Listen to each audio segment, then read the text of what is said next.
Damilola Adekunle, a young billionaire, had everything: a fleet of cars, a mansion in Lagos, and an empire inherited from his late father. But on a fateful evening, while driving back from a business meeting, his sleek Range Rover broke down in the outskirts of town. Frustrated, he stepped out, his expensive Italian loafers sinking slightly into the dusty roadside. He noticed a small stall with firewood crackling under a metal grill. The aroma of roasted corn filled the air, and behind the stand stood a young woman, her dark skin glowing under the fire's light. She worked with precision, flipping the golden corn cobs with skillful hands. Damilola, driven by hunger and curiosity, approached her, unaware that this single moment would change his life forever. Adunni, the corn seller, barely noticed Damilola at first. She was used to strangers stopping by to buy her corn, but something about this man felt different. He didn't look like the usual customers. His well-tailored suit, expensive cologne, and wristwatch worth more than her entire yearly earnings set him apart. Damilola watched as she handed him a cob of roasted corn wrapped in newspaper. He took a bite, and to his surprise, it tasted better than anything he had eaten in high-end restaurants. There was something real, something pure about the flavor. He smiled, and for the first time in a long while, he felt genuinely content. "This is amazing," he said. Adunni only nodded, not caring about impressing a man who clearly belonged to a world far from hers.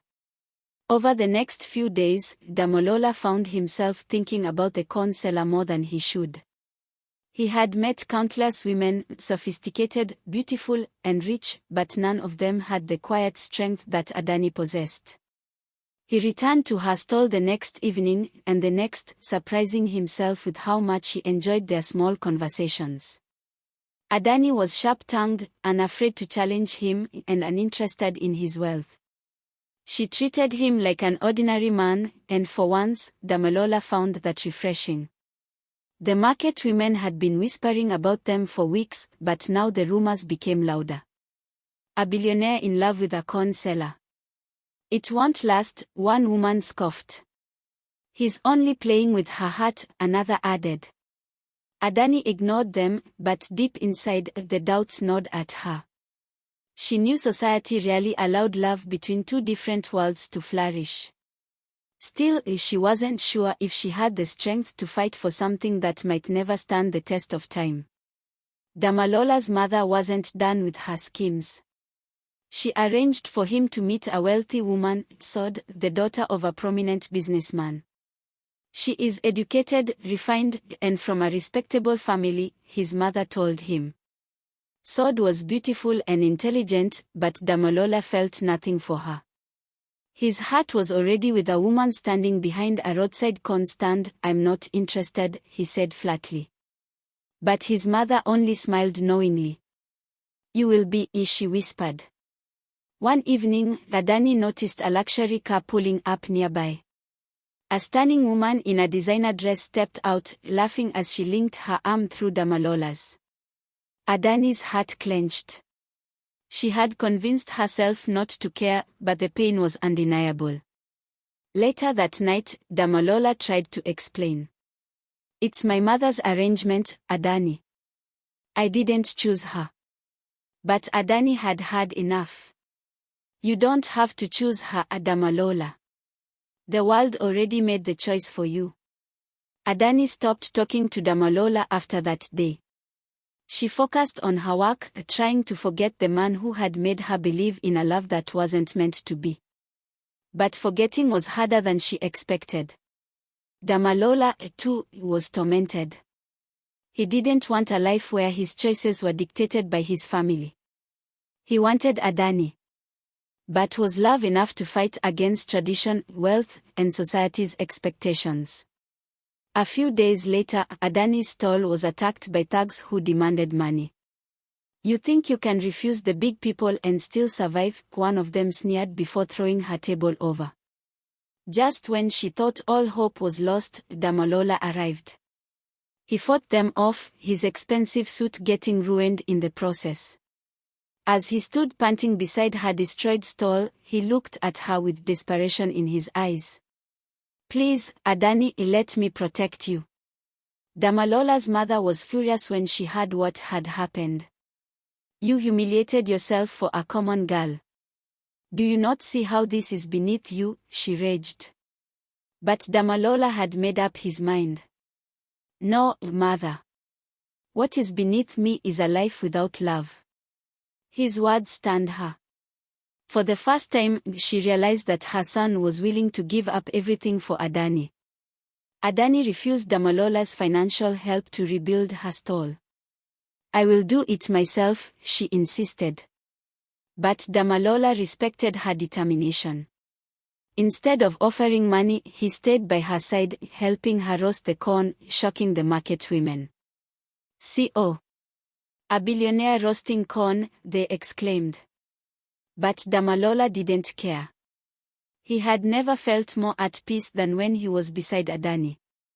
News of Damilola's love for Adunni spread to the upper-class circles, causing a scandal.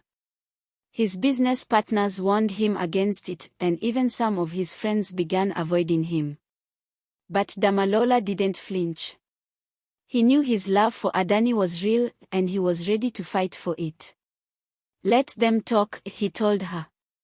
"I'm not leaving." To prove his seriousness, Damilola made a bold move. He publicly announced his engagement to Adunni. The media went wild. Socialites scoffed, and his mother nearly fainted. But for the first time, Adunni saw a future where they could truly be together. And despite her fears, she smiled. "Let's do this," she whispered. The wedding was far from the elite, extravagant ceremony expected of the Adekunle family. Instead, it was held in a small village hall, surrounded by the people who mattered. Damilola's mother refused to attend, but his father came, standing by his son's side. And as Adunni walked down the aisle in a simple but elegant lace dress, Damilola knew he had made the right choice. Marriage was not the fairy tale everyone imagined. Damilola was used to a life of luxury, while Adunni had spent years struggling to survive. They argued over small things, his expensive taste, her reluctance to accept help. But each night, they found their way back to each other. "Love is not about perfection," Adunni reminded him. "It's about choosing each other every day." Adunni had never wanted handouts, but she had a dream.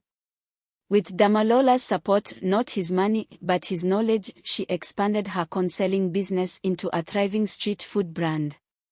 Soon, Adunni's firewood corn became a household name.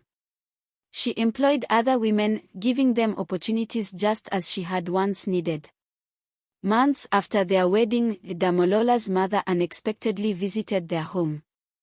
She saw Adunni managing her growing business, her strength undeniable. Perhaps love was not about wealth or class but about finding someone who truly made you happy.